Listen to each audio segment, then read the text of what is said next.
Hitman is a Netflix movie and is directed by Richard Linklater. It stars Top Gun Mavericks Glen Powell, Adrian Arjona, and our very own Mike Markoff, who also stars in our little movie SiMP, which is coming out this summer. More on that later. But is Hitman a hit, man?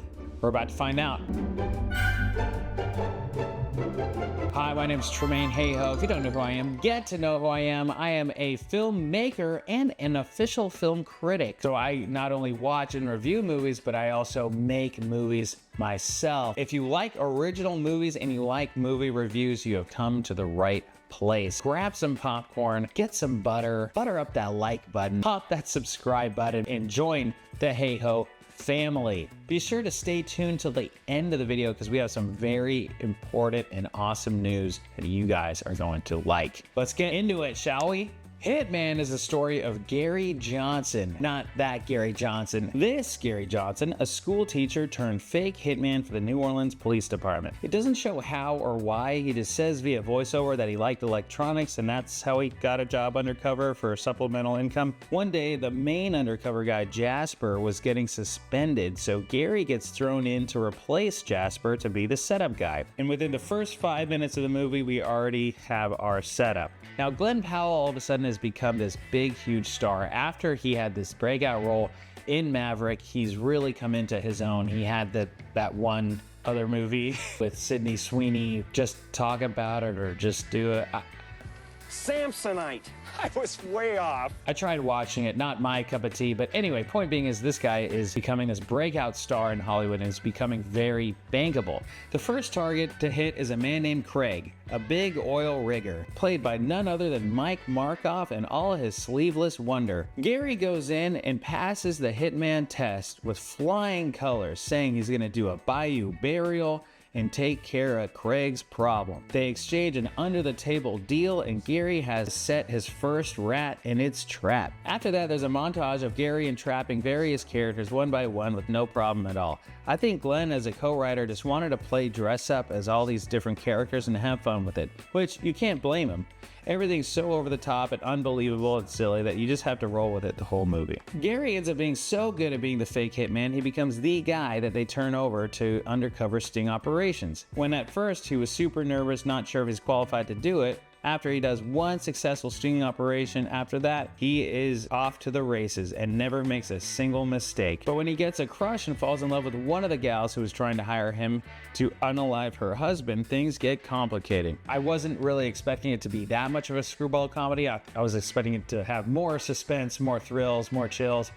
But it made more sense because Richard Linklater is a filmmaker that there's never really any crazy high stakes in his movies. Linklater is renowned for what's called the hangout movie. Movies that don't really have a crazy villain or thrilling plot, just more of a slice of life style filmmaking where you live with some characters in their world for a couple hours at a time. Director Richard Linklater is famous for his movies such as Bad News Bears, School of Rock, Slacker, and probably most notably 1993's Dazed and Confused. You know, the movie that put Matthew McConaughey on the map. That's what I love about these high school girls, man.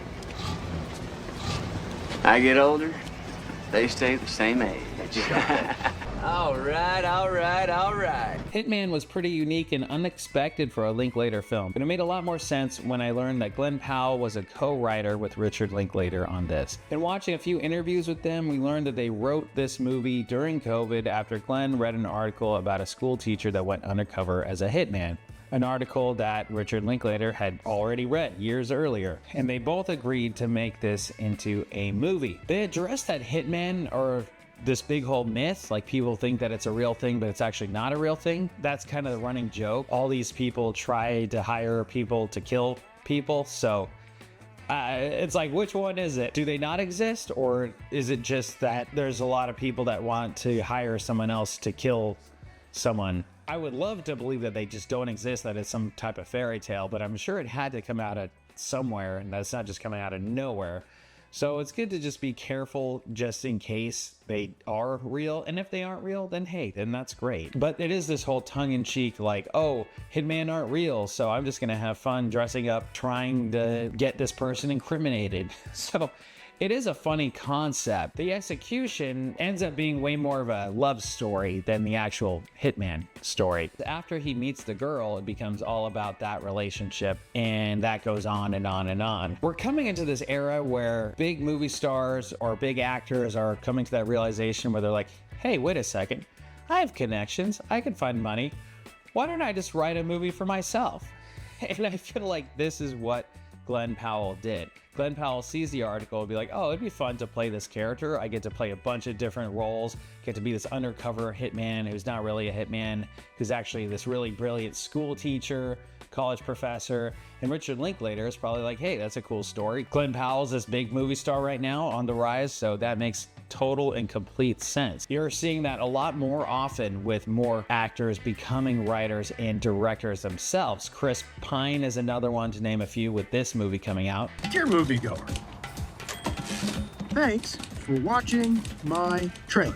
Overall, Hitman is lighthearted fun, definitely a fun time, worth watching with friends and a few drinks. Shout out to Mike Markoff. You did your thing with this movie. You did a really good job in that scene, and you had a pretty long role. And your character is that character that sets off his journey. It was the longest hired hitman scene, other than when he finds his romantic interest, which I don't really see that as even counting. I actually saw this movie in theaters right before it came out on Netflix. Watched it with Paul Newton, another filmmaker friend of mine. Anyway, special shout out to Mike Markoff. Great job in this movie. I saw a little bit of similarities with your character and your character in SiMP, but yeah, Mike, you know, you did your thing, and it was definitely a juicy, meaty role to sink your teeth in, and acting opposite Glen Powell, who's probably become the next big movie star. He's on the meteoric rise, so the fact that you are amongst that, and also to be in a Richard Linklater film, I mean, that is freaking awesome. Richard Linklater and Hitman are a certified hit, man. They were #1 on Netflix, and they are still top 10 as we speak today. If you guys saw Hitman, what did you guys think? If you guys want to see the scene, I think Mike posted it for his acting scene, but definitely watch the movie. And if you really like Mike in that movie, okay, you're gonna love Mike in this movie, SiMP, which hopefully is coming out within the next month. It's submitted to the distributor, it is approved and everything, so at the very least it'll be on Amazon Prime and Tubi TV. Not sure when though, stay tuned. But the big news I have, 2 of our movies, Rideshare, right here, t-shirt that I'm wearing, and the Cat Town Story are both on DVD right now, so you can get them anywhere DVDs are sold. They are collector's items. Yes, people still watch DVDs. DVDs are still a $1.5 billion industry in the US. So yeah, we got the Cat Town Story and Rideshare. If you guys want to support the channel, if you're wondering, Tremaine, if you have the DVDs, why don't you have your own copy of your own damn DVD? Well, that's because I just gave my DVDs to my filmmaker friend Matt when I was in San Diego filming a movie called Morte. I play a part in it. I acted in a movie, guys. Yes, I occasionally act sometimes in movies, you know. But that is fantastic. Rideshare, speaking of masterpieces, this guy directed this incredible film, Rideshare, and we read the script together a few different times, right? And yeah, we did before we shot anything. And to see this come to life. Dear Matthew, you are the caretaker. You've always been the caretaker. I have another. And you got another one. The notes continue. Yeah, there you go. Tremaine's beautiful, complete. Look, if you see these 2 movies back to back, you are gonna be like, "Whoa!" When is the who sequel? Is this person? What was it? Well, I had a really good time down there. Shout out to Matthew Roca. So a lot of cool, fun, interesting things. If you guys really want to support the channel and the movie studio, go to patreon.com/Hayhoe Studios and support. You can support us for as little as $1, as much as infinity money. So please, guys. Fun fact, the movie Hitman was made for $8 million for one movie. For that same price, I could have made 400 SiMPs. So if you guys like Mike Markoff in Hitman, you're going to love him in SiMP. Thank you guys for watching. Click that like button and subscribe. I'm Tremaine Hayhoe, signing out.